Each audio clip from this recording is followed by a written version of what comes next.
Welcome to Starbound, where every star tells a story. What if we discovered that our entire existence was not the result of cosmic chance, but the design of a far more advanced species?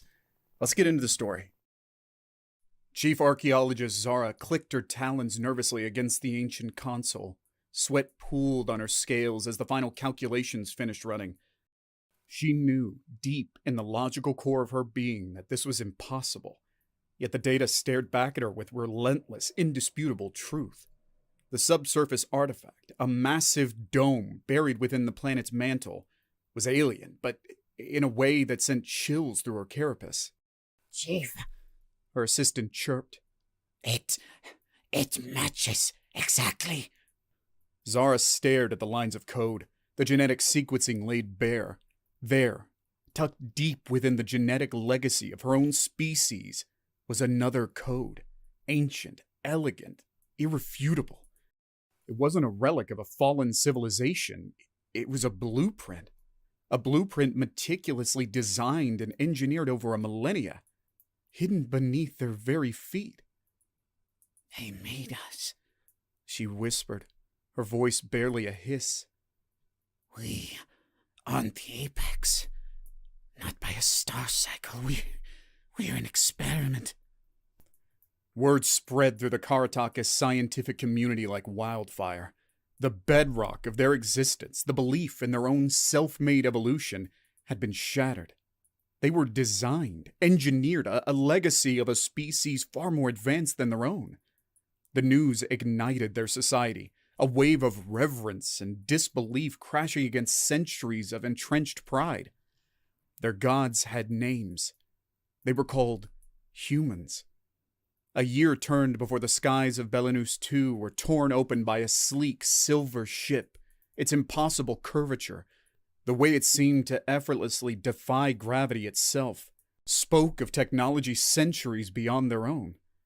This was a human vessel. Zara, now elevated to the position of planetary representative, met with the small delegation with a mixture of awe and trepidation. She sensed their hesitation, the wariness in their eyes, as if they expected hostility. It was humbling. The humans stepped out almost tentatively, garbed not in the armor of conquerors, but the simple attire of explorers. Their eyes were kind, assessing. Yet in those eyes, Zara saw a depth of wisdom and power that made her scales tremble. One, a tall male with graying hair at his temples, extended a multi-jointed hand. "Greetings." His voice resonated within the dome, a translator implant seamlessly bridging the gap between their languages. "I am Captain Atticus of the survey vessel Lightbreaker. We have come to meet our children." The proclamation hung in the air, heavy with the weight of its implications. Not conquerors, but creators. Their initial awe quickly morphed into something more complex, a mixture of resentment and insatiable curiosity. You left us. An elder of the High Council, his chitinous voice laced with bitterness, accused. For millennia. Now you simply return. The humans exchanged a weighted look. It was never meant to be abandonment. A female scientist, Dr. Tanaka, explained, her voice soft but firm. We believed conditions weren't optimal for our kind to thrive here. It was intended as a stewardship project.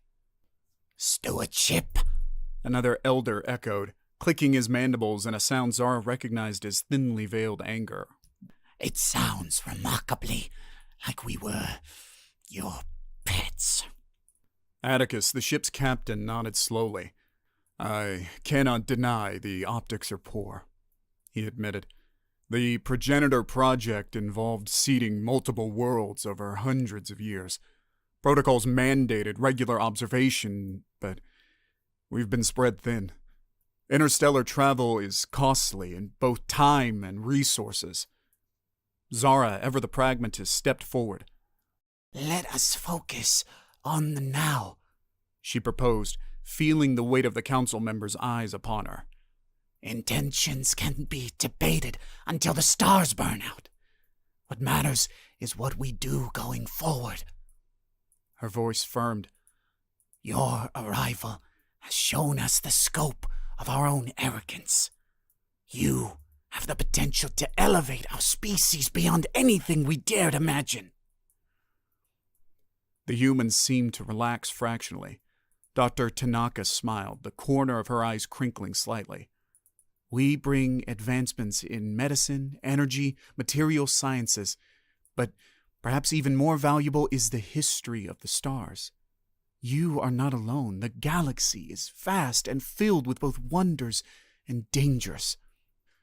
The idea blossomed like a supernova in Zara's mind. Knowledge was the true power.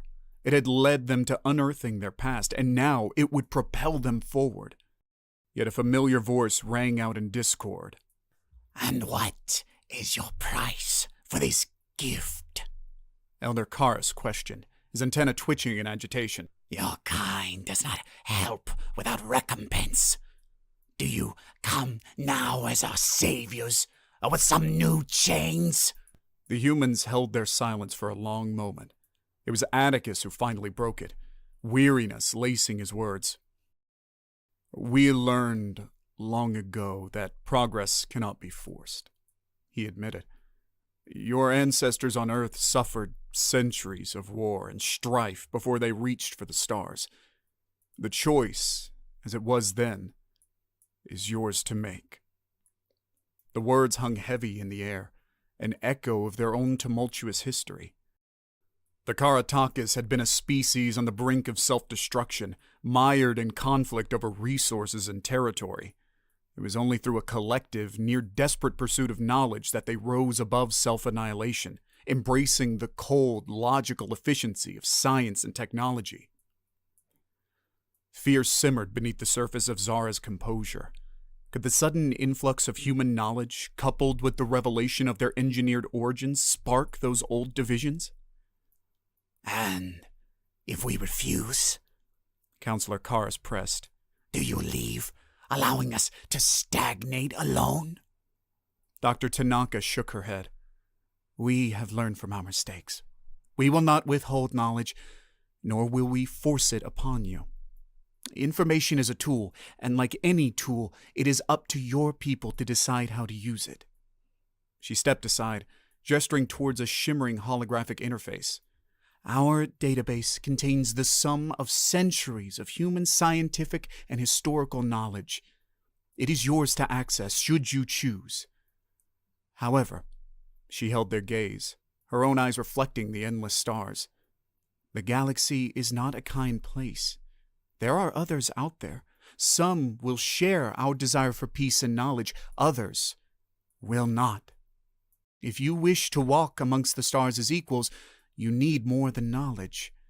You must decide who you will be. The humans lingered, advisors and liaisons, but the presence never became overbearing. They were guides, not rulers. True to their word, knowledge flowed as free as starlight, genetic manipulation techniques, warp drive blueprints, and a star map of breathtaking scope. Yet with each revelation, resentment simmered amongst the hardliners of the old guard. This borrowed power, they argued, made the Karatakas a puppet race, their destiny no longer their own. Zara's days were a relentless whirlwind of debates and sleepless nights poring over the human archives. Her heart ached for the simple certainties of her former life, for the time when her greatest discovery was a fragment of forgotten pottery rather than the upending of her entire worldview. Then the transmissions came, garbled, terrified, from a deep space outpost on the edge of their system. Alien contact, not with peaceful greetings, but a declaration of war. The transmission crackled to life, first garbled, then chillingly clear. In the horrifying message, images filtered through, reptilian silhouettes, insectoid swarms, and vessels wielding weapons capable of tearing apart a small moon. They called themselves the Collective, and their proclamation was simple: submit or be eradicated. Panic ripped through the Karatakas like a shockwave. They had barely touched the fringes of space travel, their defenses rudimentary at best. Yet in Atticus, Zara saw not fear, but a grim determination. This is precisely what we feared, he admitted, his voice echoing in the suddenly too quiet council chamber. They are scavengers, a loose coalition of aggressive species that scour the galaxy for resources and habitable planets. If we had contacted them first under different circumstances, there may have been room for negotiation. This, he gestured to the flickering image of devastation. This is an act of preemptive extermination. Extermination? Elder Karras chittered, his scales paling. But you possess this power. Why did you not warn us? It strengthened us. Tanaka placed a hand on his trembling arm. Because true strength doesn't reside solely in weapons, Elder. We could have equipped you with planet killers, but would that bring unity? Or would it merely provide a new way for your people to tear itself apart? Zara bristled at the accusation, but she couldn't deny there was a harsh truth to Tanaka's words. Their society, built on a foundation of scientific rationality, still struggled with the primal fear of the unknown and a lingering distrust of the humans and their gifts. Atticus, ever the pragmatist, stepped forward. Right now, lamenting the past is a luxury we don't have. The collective will arrive within a month. We need a plan, and we need it yesterday. It was, paradoxically, their existential threat that finally began to break down the barriers. In the face of annihilation, old rivalries seemed petty, and the resentment towards the humans softened into a desperate hunger for survival. Zara found herself working side by side with Elder Karras, their minds locked in a strange symbiotic dance, as they repurposed geological survey drones into makeshift kinetic bombardment platforms and adapted energy distribution networks into rudimentary shield generators. The humans brought their own knowledge of war, honed through countless skirmishes and hard-won victories across the stars. It was a brutal education, a crash course in tactics and calculated sacrifice. And yet through it all, there was a relentless undercurrent of hope, a belief that knowledge, when applied with determination, became more than mere data. It became defiance. The first collective ships emerged from a dimensional fold on the fringes of the system, like monstrous, gleaming insects. In their vanguard were the Scythra, bipedal reptilians with exoskeletons capable of withstanding the vacuum of space, their natural armor retrofitted with stolen weapons technology. The Karatakis had never seen true war. Their conflicts were localized, brief bursts of brutality constrained by a deeply ingrained desire for logic, for finding the quickest path to a stable peace. This was different. This was a fight not for territory or ideology, but for the right to exist. Their makeshift defenses held, but barely. Drones smashed against energy shields as Zara remotely coordinated their trajectories, buying precious minutes. She felt like a conductor trying to wring harmony out of a cacophonous orchestra. One wrong move, one miscalculation, and whole cities would burn. Captain, the cruisers are maneuvering to flank! A tactical officer shrieked, his voice high-pitched with barely controlled terror. Atticus was at her side in a flash. How long until the lightbreaker can intercept? He barked, the question at a holographic projection of Tanaka that shimmered beside him. 4 minutes, the human scientist replied, her voice tight. But those cruisers carry enough firepower to turn your main continent to slag. Zara watched the tactical display, her mind racing faster than it ever had. There was a solution, a desperate, insane gamble born out of studying human engineering manuals. Direct all auxiliary power to primary shields. Reroute geothermal generators for full overload. She ordered, ignoring the shocked gasp. The plan was suicidal, a gamble that would likely fry their entire planetary power grid. But it was their only chance. As the cruisers began their bombardment run, a searing wave of energy surged through Belinus II. The planet seemed to groan in protest as the very core was pushed to the breaking point, then channeled outwards. The Karataka's shield flickered, went white-hot, then became impossibly bright. The Scythra ships were caught in its blinding aura, their stolen weaponry sizzling and overloading in the sudden spike.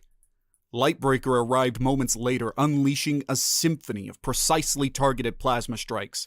Chaos erupted. The Scythra, veterans of countless conquests, were unnerved by this tenacity, this impossible surge of power. It was enough.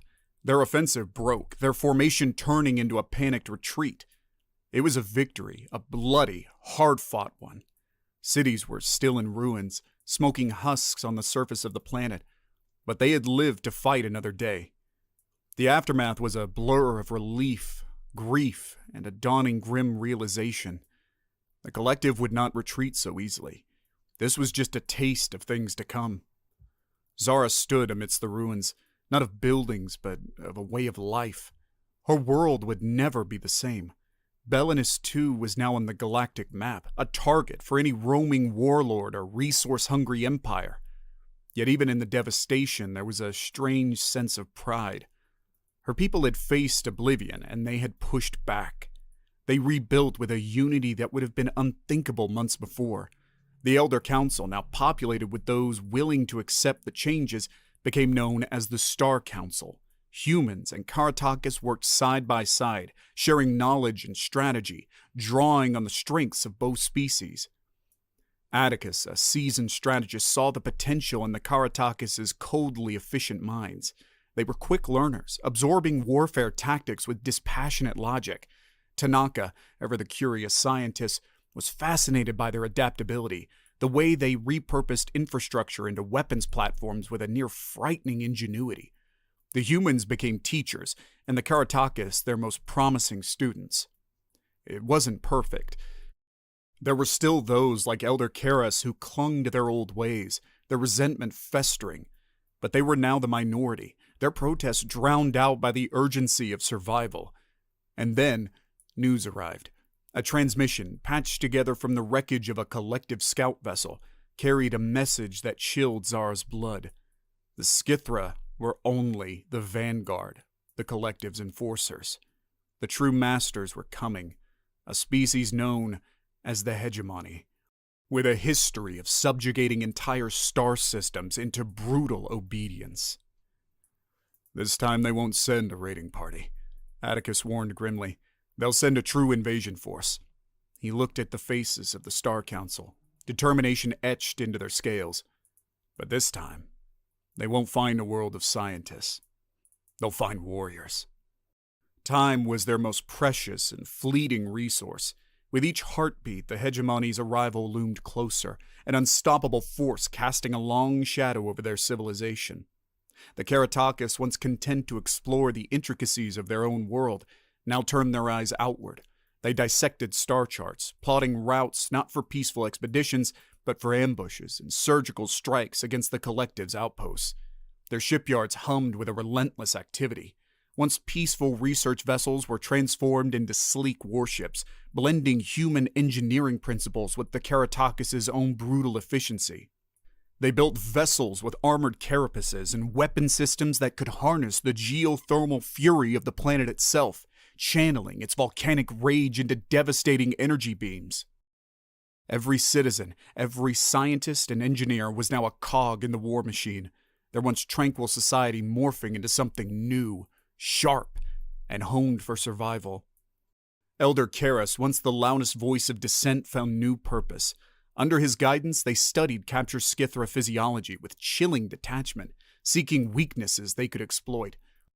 Karatakis bioengineers, their ethics now eclipsed by the desperate need for survival, designed bioweapons, engineered viruses with a ruthless efficiency that sent a shiver down even Zara's spine. Their intelligence network grew, woven with the help of the humans' knowledge and contact with other engineered races. Insectoid species, methane breathers, beings from planets light years away, all united by a shared origin and a fierce will to defy their intended destiny. Ancient communication protocols, hidden within their genetic code, were cracked open, allowing disparate races to forge an alliance in the shadow of extermination. When the hegemony came, it wasn't as conquerors, but as prey, lured into a galaxy-spanning spiderweb. Their massive fleets were harried by hit-and-run strikes, their supply lines sabotaged, their warships isolated and destroyed in meticulously planned ambushes. The Karatakis had learned not just war, but the art of deception, of using ancient listening outposts to eavesdrop on enemy chatter and turning the collective's overconfidence against them. The final battle was fought not in orbit, But on the surface of Belanus II, the Karatakis, drawing upon the geothermal energies that had shaped their world, unleashed a seismic wave that shattered the hegemony's ground forces. The humans, using their superior FTL capabilities, outmaneuvered their lumbering dreadnoughts, striking from unexpected angles and blinding flashes of light. It was a brutal, desperate fight, a symphony of violence and destruction played out under alien suns. They fought with tooth and claw, with plasma weapons and engineered bioweapons, with the burning embers of dying stars in their eyes. And against impossible odds, against a foe that had subjugated entire star systems, they won. They were victorious, but forever changed. The galaxy, once a place of wonder, shimmered with the echoes of a brutal war waged for their very right to exist.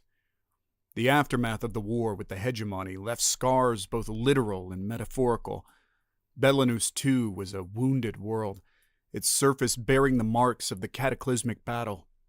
Yet there was also a sense of triumph, tempered with a sobering understanding that the dangers lurking among the stars were far greater than they had ever imagined. The Karatakis, once driven by an insatiable thirst for knowledge, now understood that peace needed strength to protect it. Their Star Council was no longer just a governing body, but a military command center, perpetually scanning for threats, improving defenses, and solidifying alliances with other engineered races that had also broken free from the collective's yoke. Zara, once a cautious archaeologist, was now a seasoned military leader. Her claws hardened, her gaze always scanning the horizon for the next storm. Atticus stayed as a permanent advisor, sharing the humans' long history of both war and diplomacy, guiding them through the murky waters of interstellar politics. Elder Karras, once a voice of isolationism, was now their most ruthless strategist, exploiting the knowledge of the hegemony's technology and physiology to develop ever more ingenious ways to keep their newfound freedoms safe. The legacy of the humans was also forever altered. Their progenitor project, once viewed with a mixture of guilt and hope, was now understood through a new lens. They realized that giving life was not the same as giving control. The Karatakis, along with the other engineered races, had taken their destiny into their own hands, choosing a path their creators never expected. The humans themselves were humbled, inspired by the resilience of their galactic children. The war had forged unlikely friendships. Captain Atticus and Chief Zara were an inseparable pair on the bridge of the Karatakan flagship, their strategies blending human audacity with Karatakan ruthlessness. They explored the galaxy together, charting new territories, encountering new species, always with a watchful eye open for threats on the horizon. In a corner of the galaxy previously dominated by the hegemony, a new power emerged, the alliance of the engineered races of 1,000 different origins, united by the blood spilled on countless worlds, forged a pact of mutual defense and shared knowledge. The Karatakis, once a species alone, now stood at its center, respected for their scientific prowess and feared for their strategic brilliance. They built monuments, not to fallen warriors, but to the power of knowledge. Grand institutes housing genetic archives, research labs churning out new technologies, and telescopes ever focused on the vast, uncharted darkness of space.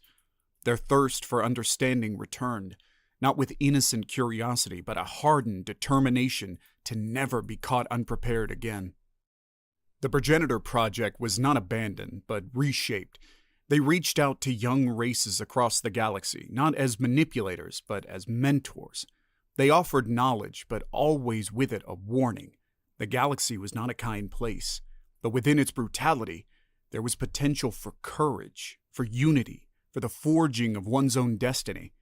They learned that the true gift of their creators had never been technology, but the spark of choice. It was a legacy the Karatakis carried into the future with grim determination, forever marked by the war that had shaped them, but ever ready to reach for the stars, now no longer in wonder, but in hard-won defiance. Centuries passed. The Karatakis, once on the brink of extinction, now thrived as one of the galaxy's preeminent powers. Their cities gleamed with technological marvels, a testament to knowledge wielded not just for discovery, but also for the defense of their people. Their fleets patrolled the stars, a vigilant shield against encroaching threats. Yet beneath the veneer of power, a subtle restlessness stirred. There was a yearning for something more, echoing the same hunger for the unknown that had once driven them as archaeologists unearthing ancient relics. It was a longing woven into the very being, a legacy of the visionary species that had breathed life into them. Zara, no longer a young chief archaeologist but a revered elder of the Star Council, found this existential hum resonating within her own chitinous shell. Surrounded by screens filled with defense schematics, trade agreements, and reports of skirmishes on distant frontiers, she felt the pang for the thrill of uncovering forgotten truths. Then, a whisper from the depths of space reached them, a ripple in the fabric of space-time itself. A team of deep space explorers, a mixture of humans and Karatakis, detected an anomaly on the very edge of their Alliance territory. A star, impossibly odd, emitting a signal that shouldn't exist. Not a beacon, but a chaotic pulse, a stuttering heartbeat. Intrigued and faintly disturbed, Zara assembled an expedition. Lightbreaker, now a legendary vessel crewed by a dozen different species, sliced through the void towards the enigmatic signal. As they approached, the star's true nature became horrifyingly clear. It wasn't a celestial body. It was an artificial structure, a shell of impossible size partially surrounding a dying sun. Readings showed immense power fluctuations, the remnants of a civilization whose scale dwarfed even the vanished hegemony. Here was a species that played not with planets, but with the stars themselves, and it was crumbling. Cautiously, they entered the structure. What they found within defied comprehension. It was a maze of derelict corridors and vast, empty chambers devoid of atmosphere. An entire civilization's worth of technological debris floated in the vacuum. Shattered communication arrays, broken energy conductors on a scale so large they could have encircled small moons, and the cold, metallic husks of what might have been ships, if starships could be measured in kilometers rather than meters. Amidst the wreckage, one central chamber pulsed with residual energy. Within it, shielded by a force field flickering at the edge of stability, was a single object, a sphere of purest obsidian, etched with lines of code that pulsed in an ancient language. Here was the heart of this vanished civilization, and within its digital whispers lay answers that could shake the foundations of everything the Karatakis had built. The obsidian sphere defied analysis. Every attempt to decipher its code was like staring into the heart of a black hole, beautiful, yet terrifying in its incomprehensible complexity. The best scientists of a dozen races scratched their heads, mandibles, and antennae in collective frustration. Zara, her once smooth scales flecked with age, found herself drawn to the artifact. She would spend hours in the chamber, not as a chief counselor or fleet commander, but as the archaeologist she had been in another lifetime, poring over the sphere's intricate patterns as if they were fragments of pottery with a story desperately trying to be revealed. One breakthrough came from an unlikely source, a young human linguist who theorized the sphere wasn't just code, but an imprint of consciousness. As she delved into ancient human archives on AI and digital preservation, the pieces began to fall into place. It seemed unfathomable that a mind could exist in this form, yet the humans, having dabbled in similar experiments during their own dark periods, knew it was theoretically possible. The implications were staggering. Here, in their hands, was the last surviving remnant of a civilization that had reached unfathomable technological heights before succumbing to an unknown doom. And more chilling, as the faint digital heartbeat began to make sense, they realized this mind was not passive. It was reaching out. Fear gripped the expedition. It was a primal instinct against the alien, the unknown. Were they about to waken something best left undisturbed? An intelligence that could eclipse their understanding of reality itself? Yet mingled with that fear was an unshakable thirst for knowledge, a hunger echoing from the very beginnings of Karatakis history. After agonizing debates, they took the gamble. They would attempt to bridge the gulf between the physical and the digital, build an interface to communicate with the consciousness locked within the sphere. The very air in the chamber crackled with tension as Zara stepped to the forefront. She extended a chitinous claw toward an interface that was a masterpiece of both Karatakan and human ingenuity. It was a language built of code, mathematics, and the very patterns of space-time itself. There was a pause, an eternity frozen in time. Then the sphere answered, not with words or images, but with an overwhelming flood of sensation. Memories flickered through Zara's mind, a civilization building monuments to the stars, the rush of discovery, unlocking the secrets of the universe, a slow, creeping dread as something unfathomable began to gnaw at the edges of their reality, and finally, a single, desperate plea. Help us. The answer broke them. The elder civilizations, hardened by interstellar struggles, wept openly. Here was a species that had achieved godhood and crumbled, not to war or famine, but to something far beyond their comprehension. And in their final hour, they didn't ask for vengeance, didn't send warnings, but reached out with a plea for understanding, to pass on the torch of knowledge before their light winked out forever. The expedition returned, forever transformed. It was the dawn of a new era. Not just of alliances and warships, but of a relentless pursuit to grasp the true workings of the universe itself, to know not just how to travel between the stars, but what those stars truly were, what forces sculpted reality, and ultimately to ensure such a cataclysmic fate would never befall them. It was a path fraught with danger, a quest fueled by both hope and the haunting echo of that ancient consciousness begging for their help. The Karatakas were no longer just survivors or warriors. They had become the heirs of a desperate plea, shouldering a burden greater than any empire, seeking not to conquer the galaxy but to unravel its very fabric, just as their progenitors had done before them and the civilization within the obsidian sphere once had.